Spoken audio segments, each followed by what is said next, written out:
Bismillahirrahmanirrahim. Alhamdulillahi rabbil alamin. Wassalatu wassalamu ala rasulillah wa ala alihi tahirina ajma'in. Amma ba'du ayyuhan nas, ittaqullaha mastata'tum wasma'u wa athi'u la'allakum turhamun. Saudara sekalian, kita lanjutkan ayat-ayat yang penting untuk segera diketahui oleh para muslimin rahimakumullah, yang kemarin sudah disampaikan dari surah Al-Baqarah ya, ayat 190, di mana Allah Subhanahu wa taala berfirman, A'udzu billahi minasy syaithanir rajim. Wa qatilu fi sabilillahi alladzina yuqatilunakum wa la ta'tadu innallaha la yuhibbul mu'tadin. Maksud dari ayat ini sebagaimana dijelaskan oleh para ulama ya, para ulama ahli tafsir. Jadi apa yang saya sampaikan ini bukan tafsir saya, bukan tafsirnya Pak Sugeng, bukan. Saya enggak punya kitab, saya enggak punya tafsir. Saya hanya belajar dari guru saya dan kemudian mendalami sendiri berdasarkan bimbingan dari para guru-guru ya. Wa qatilu, dan perangilah fi sabilillah, di jalan Allah. Ai maksudnya, yang dimaksud dengan perangilah di jalan Allah atau berperanglah kalian di jalan Allah, maksudnya ayat ini perintah dari Allah untuk berperang, tetapi berperangnya bukan berperang untuk merebut wilayah kekuasaan orang lain atau negara lain, tapi berperang fi sabilillah, maksudnya fi taatillah, berperang dalam rangka mentaati Allah. Kalau diperintah oleh Allah berperang, ya berangkat berperang, itu namanya perang fi sabilillah. Kalau disuruh oleh orang, jangan mau. Kita berada di satu organisasi, terus pimpinan kita menyuruh perangi, ayo perang, jangan mau, dia bukan Allah kok. Ya, dia bukan Tuhan kok, manusia. Ya, jangan mau, makanya saya melarang sampean mengikuti organisasi apapun, enggak usah. Kita tidak disuruh untuk berorganisasi.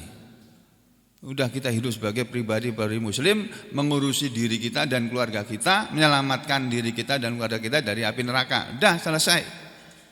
Kalau saudara kepingin ikut di organisasi, ya jaga-jaga aja. Karena di organisasi itu ada macam-macam orang di sana.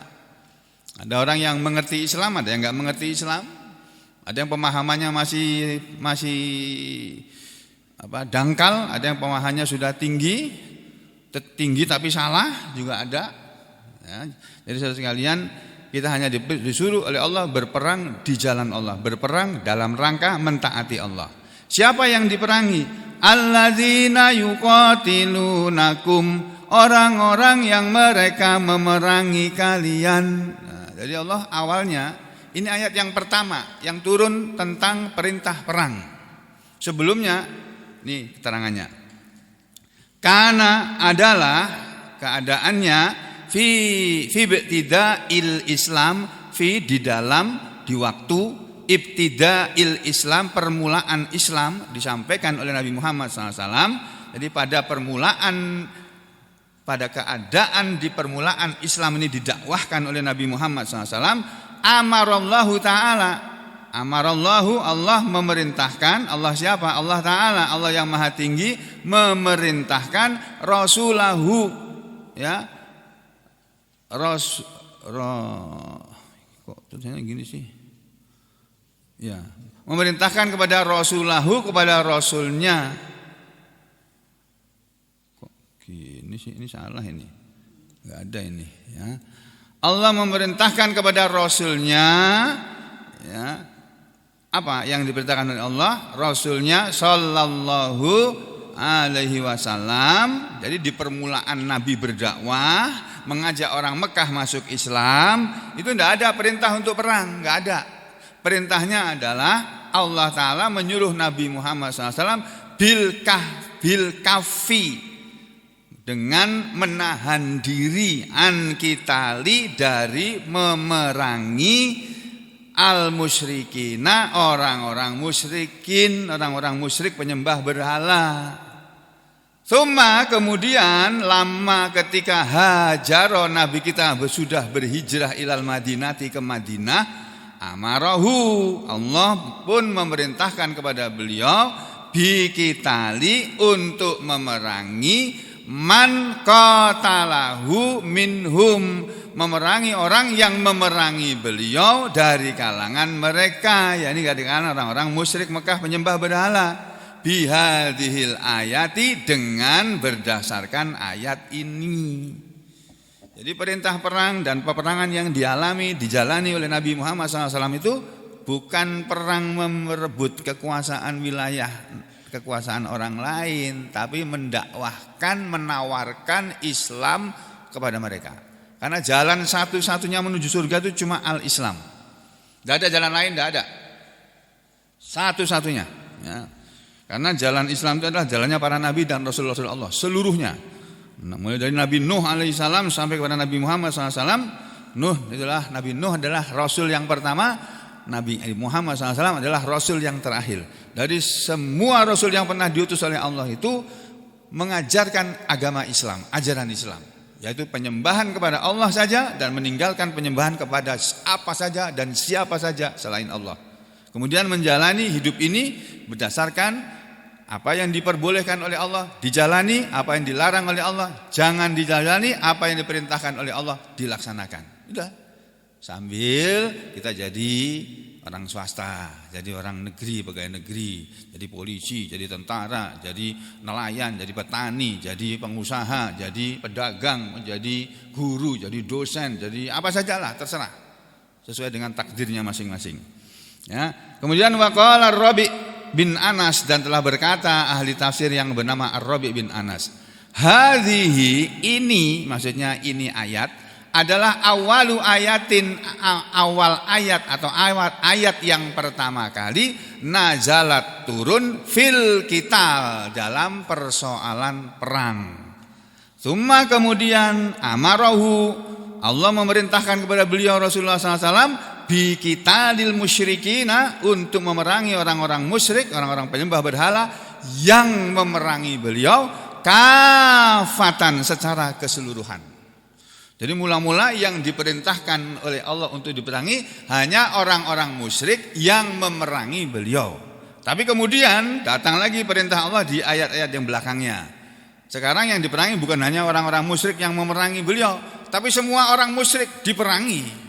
Itu dulu begitu. Kenapa? Karena orang-orang musyrik yang tidak memerangi beliau itu diam-diam itu berhubungan dengan orang-orang yang memerangi beliau.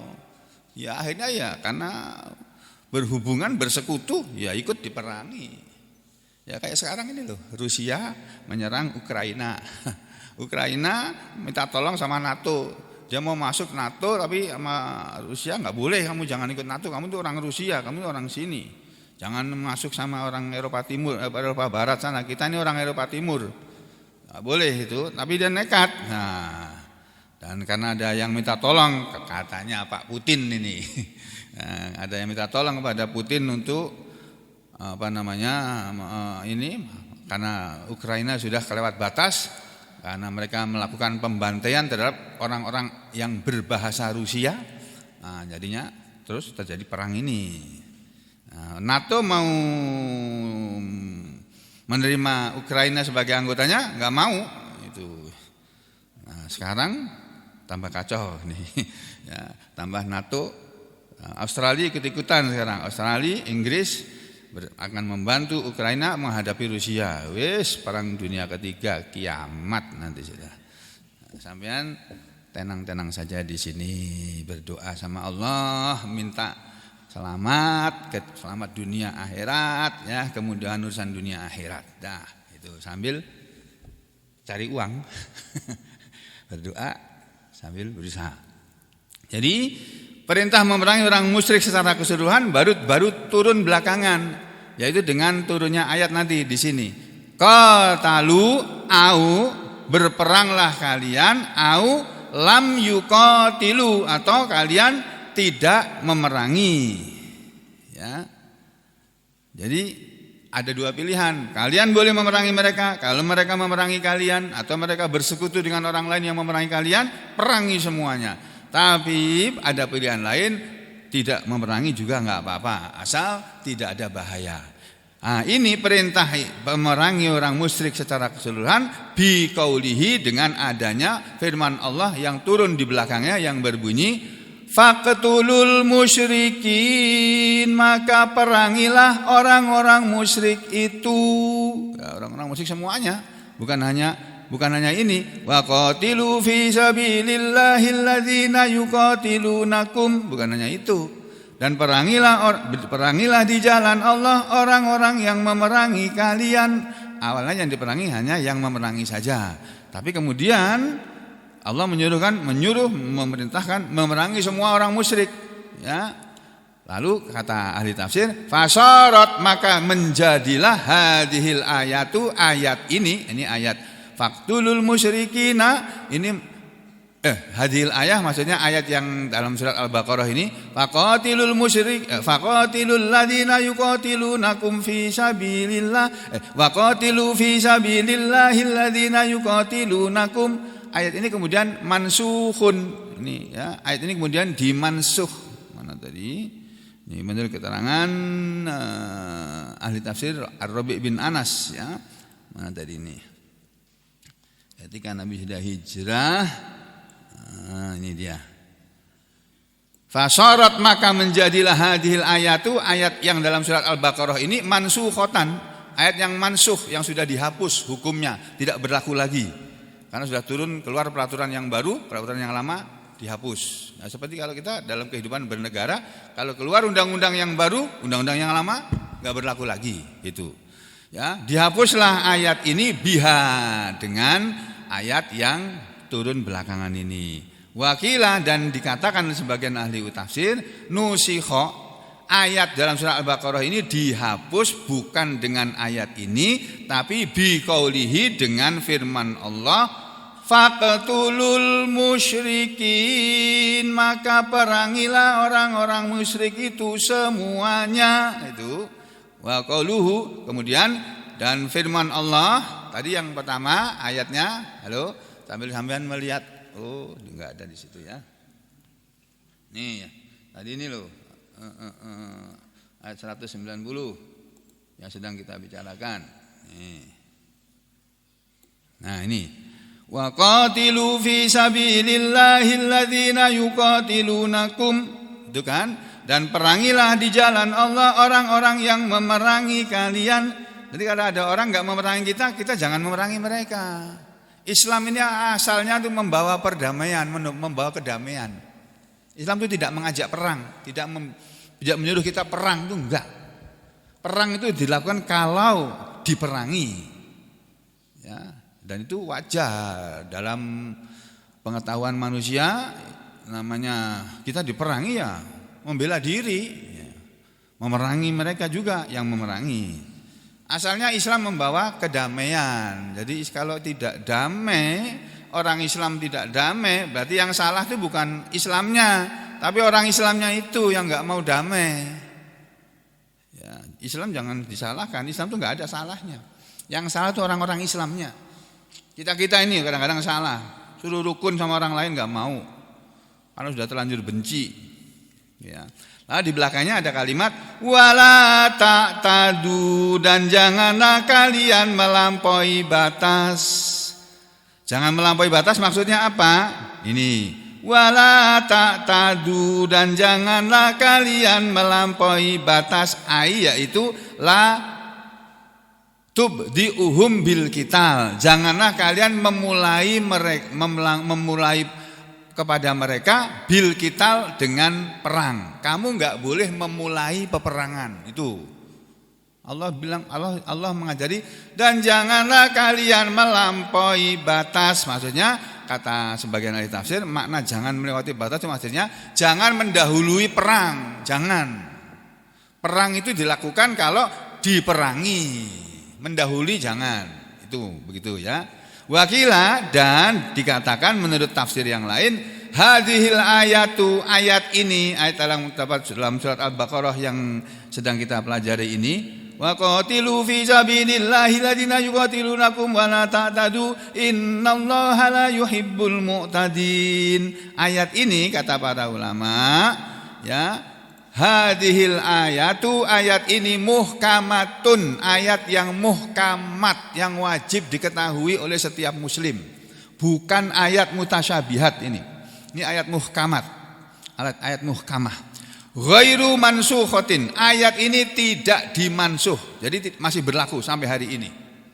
Ya, tidak dimansuh, ya, yaitu umira telah diperintah. Siapa yang diperintah? An-Nabiyyu sallallahu alaihi wasallam. Nabi SAW telah diperintah oleh Allah bikitali untuk memerangi al-muqatilina orang-orang yang memerangi beliau. Jadi kalau kita tidak diperangi kita jangan cari gara-gara. Kita hidup berdampingan secara damai dengan saudara kita sebangsa setanah air yang berbeda agama, berbeda keyakinan, berbeda partai, berbeda ormas, harus saling rukun, mestinya begitu. Dan kalau sampean yang ada di sini ini, kalau nanti jadi presiden, ya jadi presiden yang bisa mendamaikan antara warga negara ini yang berseteru, yang berbeda partai disatukan, yang berbeda ormas disatukan, berbeda agama pun dipersatukan, maksudnya jangan berkelahi. Kalau agamanya dipersatukan tidak bisa, nggak ada agama persatuan itu nggak ada. Agama itu beda-beda dan nggak bisa dipersatukan. Kemudian sebagian ahli tafsir lainnya mengatakan wa makna qaulihi dan makna firman Allah wala ta'tadu. Ada tafsir yang lain ini. Wala ta'tadu dan janganlah kalian melampaui batas. Dalam perang jangan melampaui batas. Apa maknanya? Bukan hanya tidak boleh memulai peperangan ya, tapi yang dimaksud dengan jangan melewati batas dalam peperangan adalah ini ajaran Islam, Pak. Dalam soal perang saja Islam itu ngatur, ada aturannya. Jadi tidak boleh semau kita. Aturan dari Allah dalam perang adalah jangan melampaui batas, jangan melampaui batas. Apa maksudnya? Yaitu la taqtulun nisa. Janganlah kalian membunuh para wanita. Wasibyana dan jangan membunuh anak-anak. Wasyaikhul kabira jangan membunuh orang yang sudah tua. Warruhbana dan jangan membunuh para pendeta. Para pemimpin agama enggak boleh dibunuh. Ini aturan Islam ini, Masya Allah. Wala dan jangan pula memerangi atau membunuh man alqa ilaikumussalam, orang yang telah menyampaikan kepada kalian ucapan salam, ya, yaitu ini dulu pernah terjadi di zaman Nabi. Siapa namanya? Kalau nggak salah pasukan yang di bawah pimpinan Khalid bin Walid ketika dia sudah masuk Islam. Ya, kalau nggak salah ya, nanti kalau saya dulu dikoreksi sendiri. Kalau mungkin salah menyebut nama. Dulu pernah ada sepasukan tentara Nabi pulang dari perang atau berangkat dari perang atau pulang dari perang itu. Di tengah jalan ada orang-orang yang mereka tahu ini musuh orang Islam ini. Ini musuh orang Islam ini. Tiba-tiba mereka ketemu dengan pasukan Nabi lalu mengucapkan Assalamualaikum. Mengucapkan salam, Pak. Ini si komandannya dibilang Assalamualaikum, Assalamualaikum apa? Sikat. Gitu. Dibunuh semua itu, Pak. Turun ayat ini. Wala taqtulu dan janganlah kalian membunuh man alqa ilaikumussalam, orang yang sudah mengucapkan kepada kalian ucapan salam. Orang mengucapkan salam kamu bunuh tuh gimana? Pulang sampai ke Madinah sama Nabi dimarah itu komandannya sama pasukannya. Gimana sih kamu ini? Dia itu sudah mengucapkan salam sama kamu bunuh tuh bagaimana? Si komandannya bisa jawab, ya Rasulullah, dia pura-pura aja itu. Pura-pura bilang salam biar enggak diperangi. Nabi langsung tanya, apa kamu tahu isi hatinya? Digitukan komandannya, diam nggak bisa jawab. Nah, jadi begitu Pak. Dalam perang tuh Islam tuh ada aturannya. Dalam Islam tuh perang tuh tidak boleh membunuh wanita, tidak boleh membunuh anak-anak, tidak boleh membunuh orang itu yang sudah tua. Ya, dan tidak boleh membunuh para pemuka agama, tidak boleh. Masya Allah. Coba apa yang dilakukan oleh Israel Pak? Nggak peduli orang tua kayak perempuan kayak anak-anak disikat semuanya. Itu karena apa? Karena mereka bukan orang yang dalam perang memakai aturan Islam. Mereka tidak pakai aturan Islam. Sama dengan PKI sekarang di zaman PKI dulu. Mereka membantai itu bukan hanya pemudanya, laki, perempuan, kalau perlu anak-anak pun mereka bunuh. Kalau bukan PKI. Nah, itu loh bedanya perang menurut aturan Islam dengan perang menurut aturan manusia. Lalu disampaikanlah sebuah hadis oleh Imam Al-Baghawi, an Sulaiman ibni Buraidah radhiyallahu an abihi, dari bapaknya yaitu Buraidah radhiyallahu an, qala Buraidah radhiyallahu an berkata, kanan nabiyyu, adalah nabi sallallahu alaihi wasallam, adalah nabi sallallahu alaihi wasallam itu, kata sahabat ini, idza ba'atsa jaisan, apabila beliau mengutus satu pasukan, qala, beliau selalu berkata. Jadi pasukannya dikumpulkan dulu. Ya sama seperti zaman modern sekarang kan juga begitu. Baik dalam ketentaraan maupun kepolisian ya. Itu kalau ada tugas akan dijalankan oleh satu peleton atau satu pasukan gitu, komandannya pasti akan memberi briefing dulu. Gitu kan? Nabi dulu juga begitu. Jadi apa yang dilakukan oleh orang sekarang itu mengikuti apa yang pernah dilakukan oleh Nabi kita. Nabi itu, kata sahabat ini, kalau beliau mengutus satu pasukan, satu peleton atau satu kompi pasukan begitu, kala beliau selalu bersabda begini, uhzu, berperanglah kalian semua, bismillah, dengan nama Allah, bukan dengan nama partai, bukan dengan nama organisasi, bukan dengan nama pemimpinmu, bukan, tapi dengan nama Allah. Berperanglah kalian dengan nama Allah, wa fi sabilillah, dan berperanglah kalian di jalan Allah dalam rangka mentaati Allah.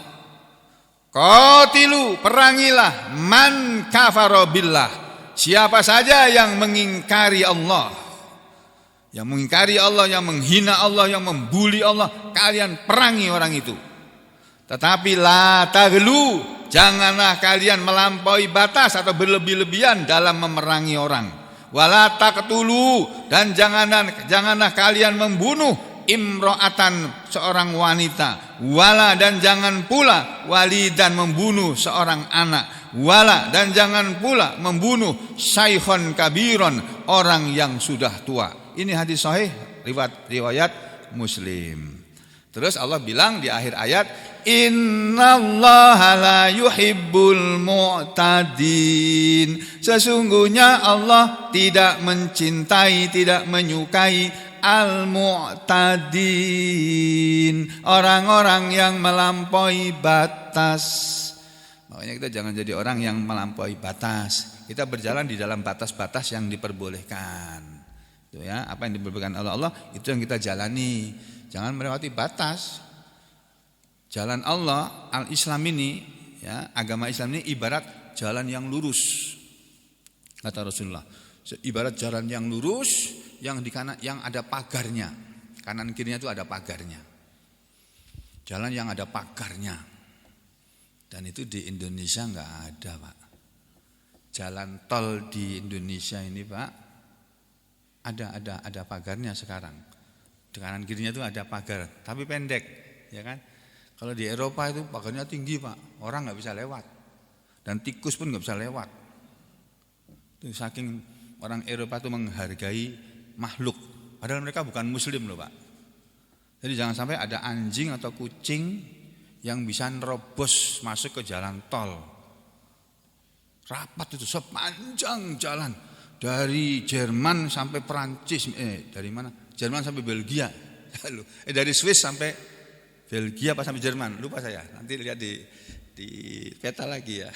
Saya lupa sih dulu.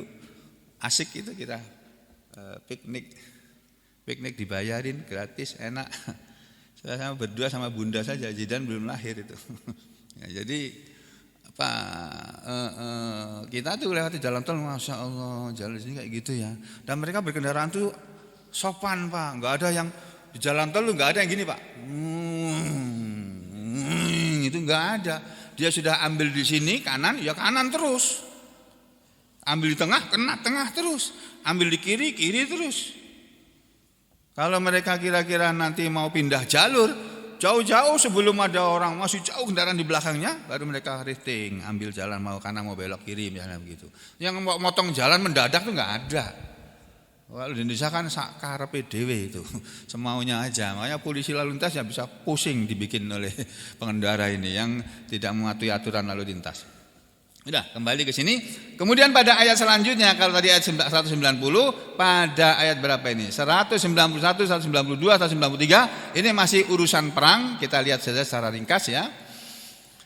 Pada ayat berikutnya Allah Subhanahu wa taala berfirman, "Waqtuluhum haitsu saqiftumuhum wa akhrijuhum min haitsu akhrajukum wal fitnatu asyaddu minal qatl wa la tuqatiluhum indal masjidil haram hatta yuqatilukum fihi fa in qataluukum faqtuluhum kadzalika jazaa'ul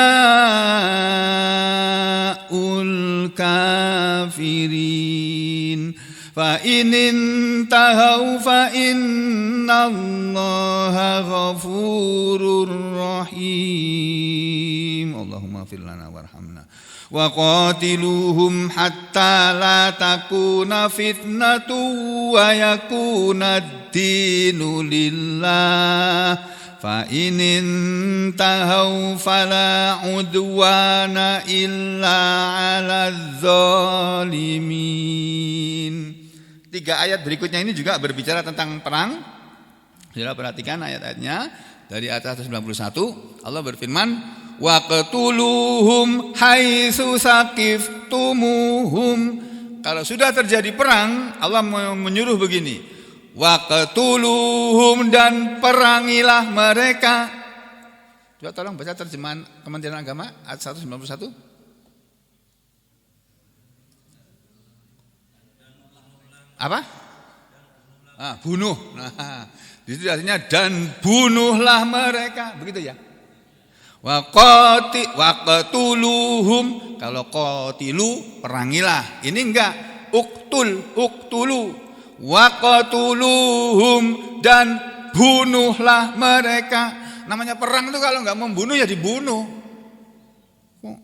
Itu ada pendeta yang bilang, Pak Menteri Agama, hapus itu 30 ayat dalam Al-Quran itu yang menyuruh perang itu. 300 ayat yang ada dalam Al-Quran itu yang menyuruh orang perang itu. Loh, enak saja. Ini yang bikin Allah kok, yang bikin bukan manusia ini. Kalau undang-undang dasar mau diamandemen boleh-boleh saja kalau sepakat rakyatnya. Ya.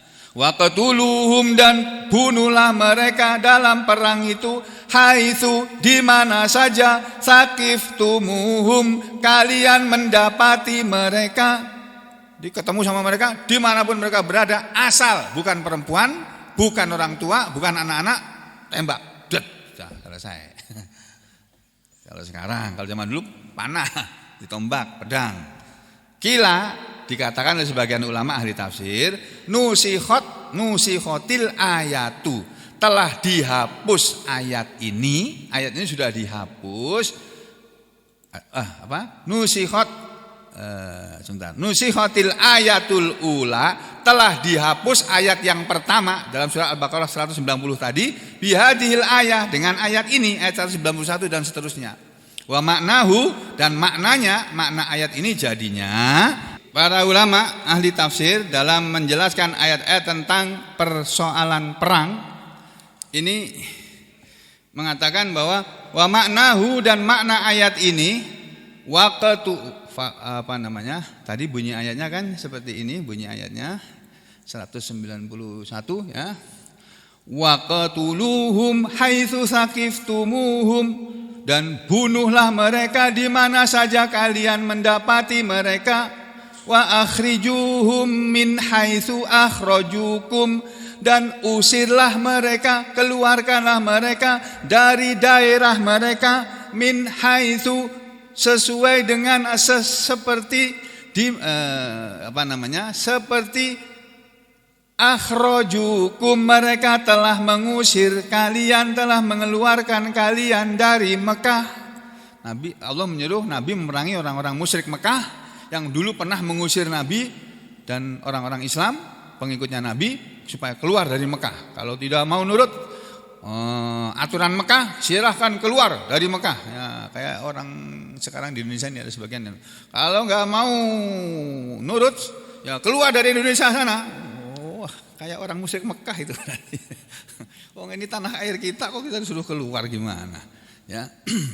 Jadi maksud ayat ini kata ulama begini maknanya.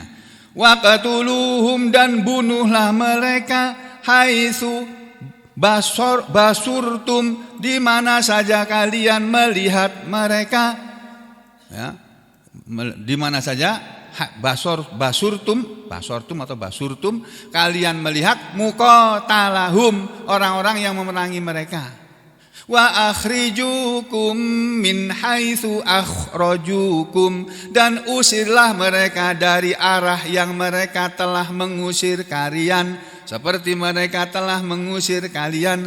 Dijelaskan wadalika, dan kalimat ini adalah maknanya annahum, bahwa mereka orang-orang Mekah dulu akhrajul muslimin, mereka telah pernah mengeluarkan atau mengusir orang-orang muslim min Makkah, dari Mekah, tidak boleh tinggal di Mekah. Siapa yang mengikuti ajaran Muhammad silakan keluar dari Mekah, tapi kalau keluar dari Mekah tidak boleh membawa harta apapun, suruh tinggal semua. Itu para sahabat Nabi yang mau hijrah ke Mekah dulu begitu, Pak. Hijrah itu amalan yang paling utama zaman itu. Sekarang sudah nggak ada lagi amalan hijrah yang sesungguhnya, nggak ada. Adanya hijrah dari kemaksiatan kepada ketaatan, dari kebodohan kepada ilmu, dari kesyirikan, kekafiran kepada iman.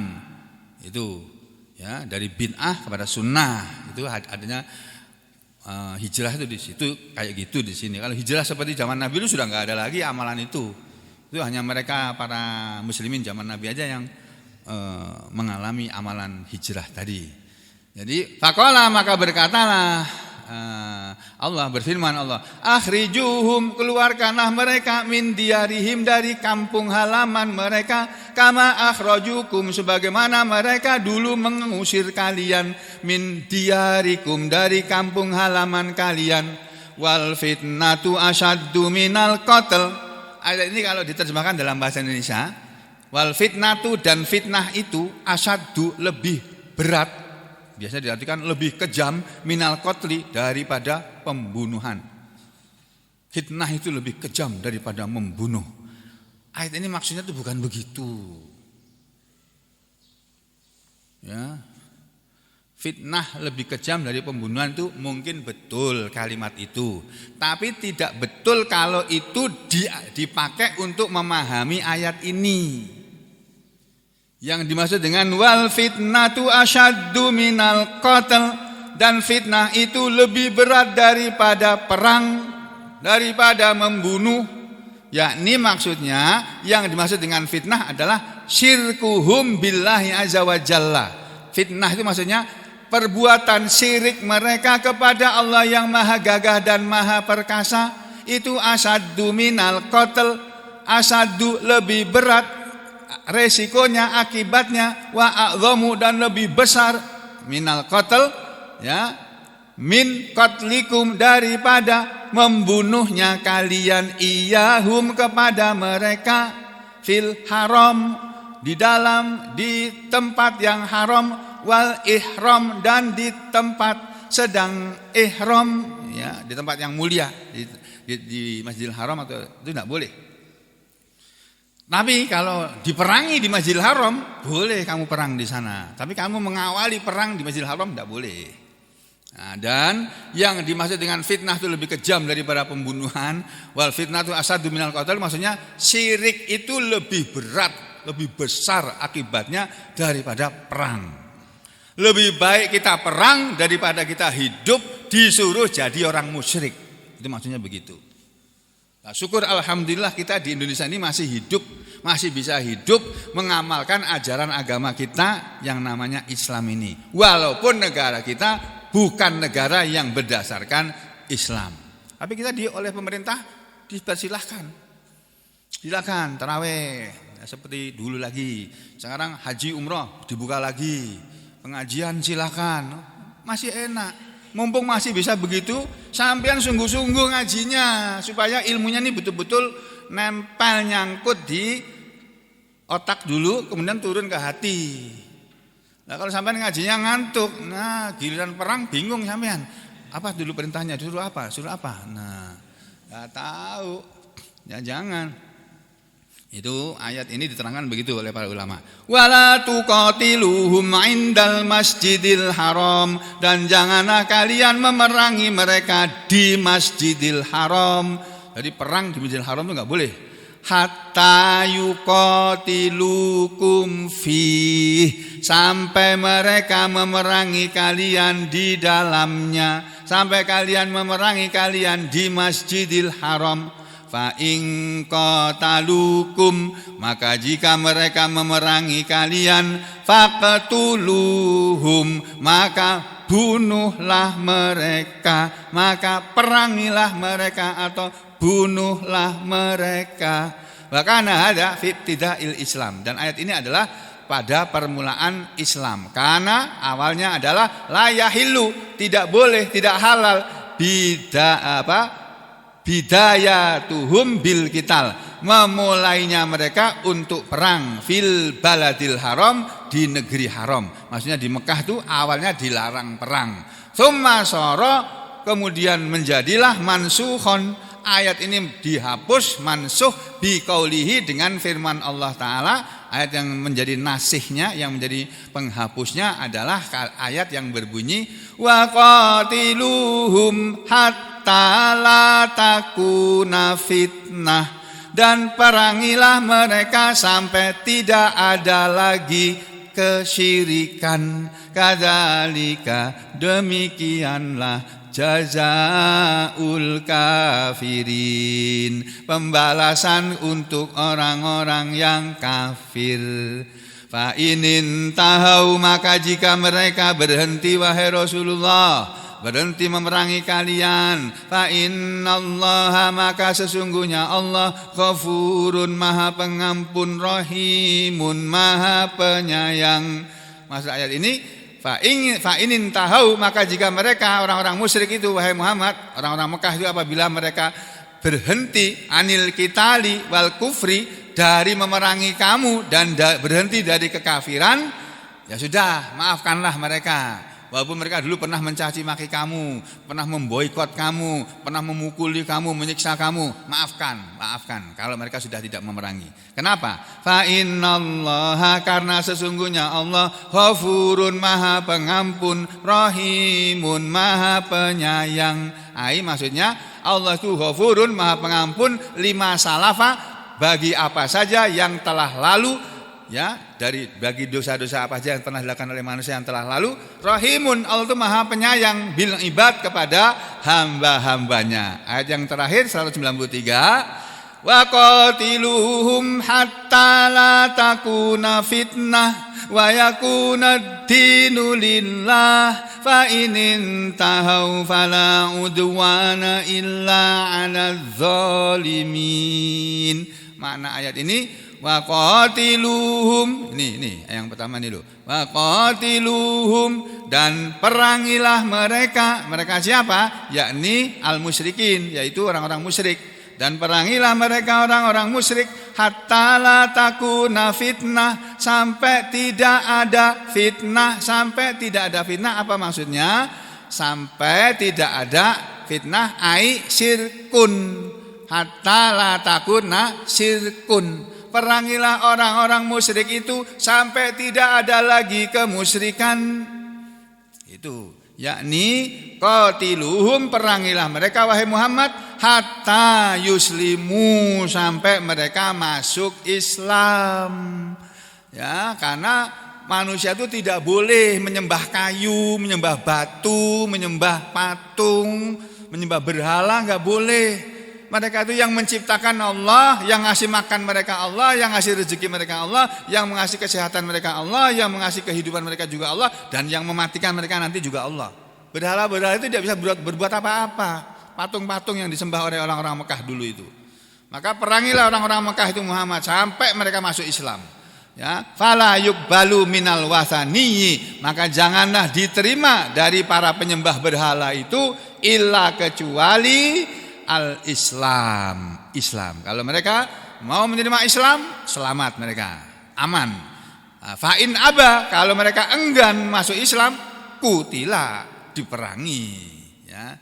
Wa yakunad dinu wa qatiluhum hatta la takuna fitnah, gitu kan. Wa yakunad dinu lillah, dan perangilah mereka sampai jadilah agama ini semuanya lillah, hanya untuk Allah.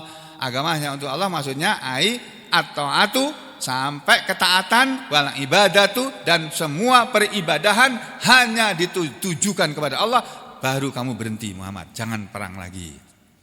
Jadi kalau manusia sudah taat kepada Allah, sudah mau beribadah kepada Allah, orang-orang seperti itu jangan diperangi. Ya, makanya dalam salah satu hadis Nabi, kalau kita punya pemimpin, punya presiden, ya, seburuk misalnya ya, seburuk apapun presiden kita, selagi dia muslim dan masih sholat, walaupun keputusannya menyakitkan rakyat, bikin sengsara rakyat tidak boleh memerangi presidennya. Jadi itu ayat ini Pak ya. Dan seterusnya ayat ini, keterangannya ini sudah saya sampaikan seperti yang sudah di depan tadi. Jadi kesimpulannya, Islam, ajaran Islam ada di antara ajaran Islam itu pembolehan perang. Tapi sekali lagi, perang itu adalah perang dalam rangka membela agama dan tidak boleh semau kita. Jadi ayat ini saya bicara tentang ayat-ayat perang, saya tidak mengajari sampean untuk perang, bukan begitu. Kita mempelajari ayat Allah, ayat Al-Quran tentang peperangan supaya kita tahu itu loh ajaran Islam tentang perang. Beda sekali dengan ajaran di luar Islam. Ya, kalau mau perang tuh hati-hati, yang ditembak siapa? Enggak boleh nembak perempuan, enggak boleh nembak anak-anak, enggak boleh nembak orang tua, enggak boleh nembak orang yang sudah tidak bersenjata, enggak boleh. Sudah menyerah ya angkat tangan, sudah menyerah, ditawan, tidak boleh dibunuh, dan harus dikasih makan dengan makanan yang sama seperti yang kamu makan. Tawanannya itu begitu Islam, menurut Islam diperlakukan dengan baik, dilepas, tidak boleh diikat, tapi dijaga, jangan lari. Lalu kira-kira sampean nggak bisa jaga, diikat dulu, aku mau tidur, kamu tak ikat dulu ya, aku mau tidur, nah, gitu. Tapi kalau dia sampean jaga, ya jangan diikat, lepas biar dia bebas, jalan, tidur, mau kemana gitu. Itu Islam ngajari seperti itu. Jadi sekali lagi saya menyampaikan ayat-ayat perang ini, jangan salah paham. Sampai tidak kusuruh untuk perang. Nanti tiba-tiba pagi-pagi ngomong, aduh Pak Sugeng ini sekarang ini jadi ganas benar deh, ngajarin orang perang ini. Nah, bukan, kita belajar ilmunya. Ilmu dalam Islam itu ada salah satunya tentang peperangan. Ajaran Islam itu luas sekali. Bahkan dalam mengatur negara pun Islam itu ngajari bagaimana mengatur negara yang paling baik menurut Allah, menurut Islam. Itu diajarkan oleh Allah lewat Al-Quran dan oleh Rasulullah SAW lewat hadis-hadis beliau. Nah, itu sampai sehari ini di seluruh negara, di seluruh dunia ini tidak ada yang menjalaninya. Sampai Arab Saudi pun tidak. Arab Saudi, sampai kira Arab Saudi pakai Islam, pakai hukum Islam? Enggak, sebagian aja yang dipakai. Apalagi sekarang, konon saya ditanya, udah tambah diliberalkan sekarang. Ya, jadi ya sudah, biar aja itu urusan orang Arab Saudi. Kita kan orang Indonesia, kita ngurusin orang negara kita saja. Ngurusin negara kita aja udah mumet, Pak Presiden aja membuat harga minyak goreng aja bingung, Sidin. Memerintahkan Menteri Perdagangannya, ayo benar, bagaimana itu operasi pasar supaya harganya ditertibkan. Presidennya teriak-teriak gitu, Menteri Perdagangannya nggak jalan mau apa? Nah, selesai sudah, harga tetap. Nah, untung kita bukan presiden, Pak. Jadi kita nggak berdosa. Ya, kita nggak kena dosa. Untung kita rakyat biasa, ya, yang bisa bebas, ya, hidup bebas, tidak terikat oleh aturan-aturan kenegaraan. Nah, kalau presiden, menteri, anggota dewan, nah, itu mereka hati-hati itu, salah sedikit ujungnya neraka itu. Naudzubillah min syarri dzalik. Ya. Sampai sini aja dulu Bapak Ibu dan sekalian. Kita berdoa dulu sebelum pengajian ini diakhiri. Kita banyak-banyak meminta kepada Allah di 10 hari kedua Ramadan ini, ya. Mulut saya kering karena nyedot obat sedot napas, jadinya kering. Nggak ada liurnya nih. Meminum nggak boleh.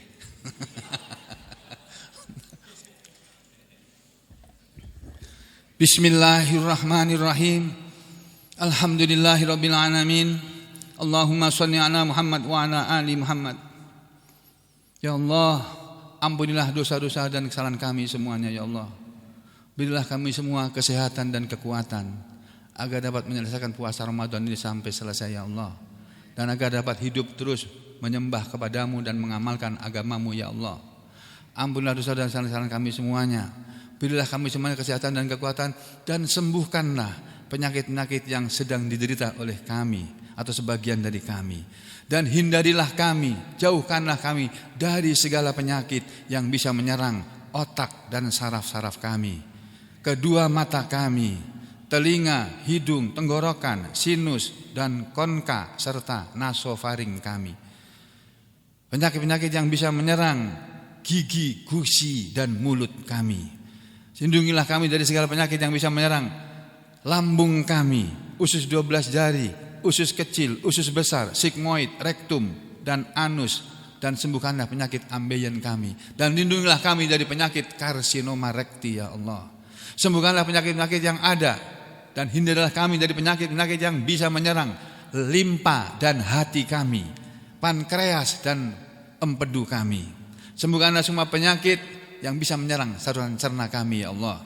Sembuhkanlah dan hindarkanlah kami dari segala penyakit yang bisa menyerang kedua ginjal kami, kedua saluran kencing kami, kandung kencing kami, prostat kami, dan segala penyakit yang bisa menyerang saluran kencing ya Allah ya Rahman ya Rahim. Sembuhkanlah penyakit-penyakit yang ada dan bisa menyerang kulit, otot, tulang-tulang dan darah kami ya Allah. Dan berilah kami semuanya rezeki yang luas dan halal ya Allah. Rezeki yang luas dan barokah ya Allah. Berilah kami semua kemudahan dan keberuntungan dalam segala urusan kami, baik urusan dunia kami, urusan akhirat kami, urusan pekerjaan kami, urusan rumah tangga kami. Ampunilah pula dosa-dosa dan kesalahan istri-istri dan suami-suami kami yang masih hidup, dan anak cucu kami dan keturunan kami semuanya Allah.